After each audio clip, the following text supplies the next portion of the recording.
Hey, what's up? It's Brian Lambert here, and this is Orchestrate Sales, bringing you the best tips and tools for building your influence within the complex and ambiguous business ecosystem you work within. And on this channel, we provide a lot of guidance and tips to help you elevate your impact, as well as strategy videos on how to build your influence through systems thinking and a focus on why before what or how. So if you're new here, consider subscribing. But hey, in this video, I want to talk about the difference between RevOps and sales enablement. Let's get started with why that matters.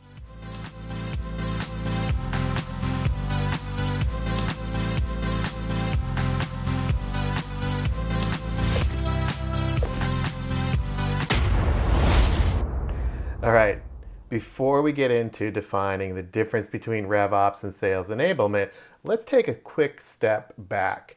First of all, let's talk about and think about buyers. Buyers in the business-to-business landscape. There's a lot going on in there. I'll have another video on what's happening in the buyer's world, but suffice it to say, there's just a lot going on. And in today's world, there's a lot of movement. There's a lot of turnover. There's a lot of people leaving their companies. And so that puts a lot of pressure on salespeople. Salespeople not only have things going on inside their own company, but they have to keep up with all these changes in the buyer's world. What's happening inside of the companies they're selling to? Who's moving? Who's reporting into who? What is the new goal for this year? What's happening in our client accounts? And when you think about that, that's a lot to figure out. And because of that, there are more people involved. So on the buying side, there's a lot more people involved in the buying process. According to Gartner, there's about 11 to 12 or 13 buyers involved in making a major purchase decision. And on the sales side, there's a lot of people involved in the sales process.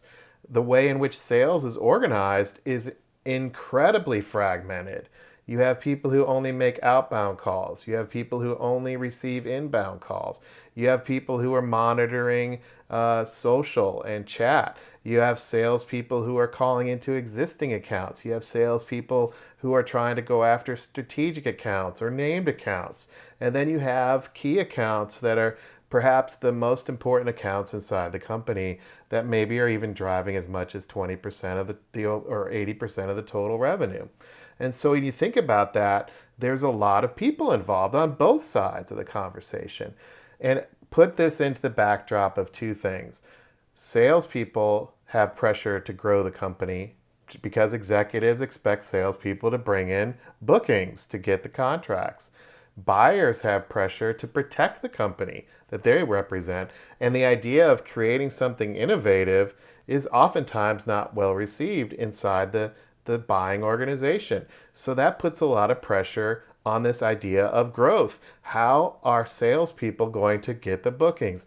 How is a buyer and the multiple people involved in the buying decision, how will they make decisions about who to buy from and what it means to grow inside their company?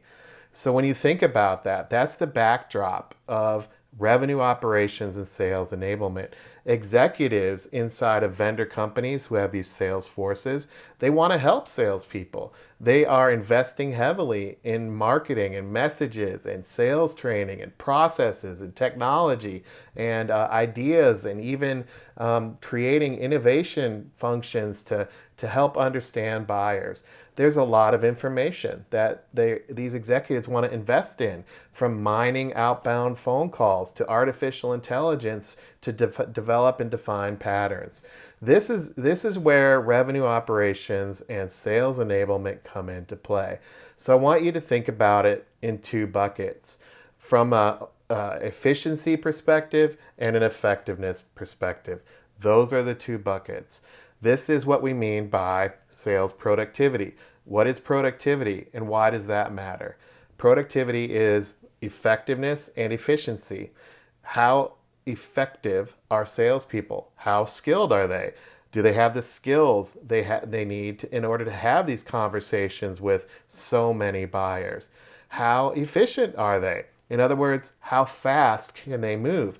Do they have processes that they follow, and can they follow those processes quickly? When you have efficiency and effectiveness, you have sales productivity. That's what executives want. That's what they're investing in. The messages, the content, the skills, the tools, the training, those investments are in sales productivity. It just so happens that there are two major buckets to that, two lenses that require completely different skill sets. The first skill set I'll talk about is sales enablement. Sales enablement is about the effectiveness of salespeople, helping salespeople be effective. What does that mean? Well, it means the tools they need, helping them with the application of those tools. It means the skills that salespeople need.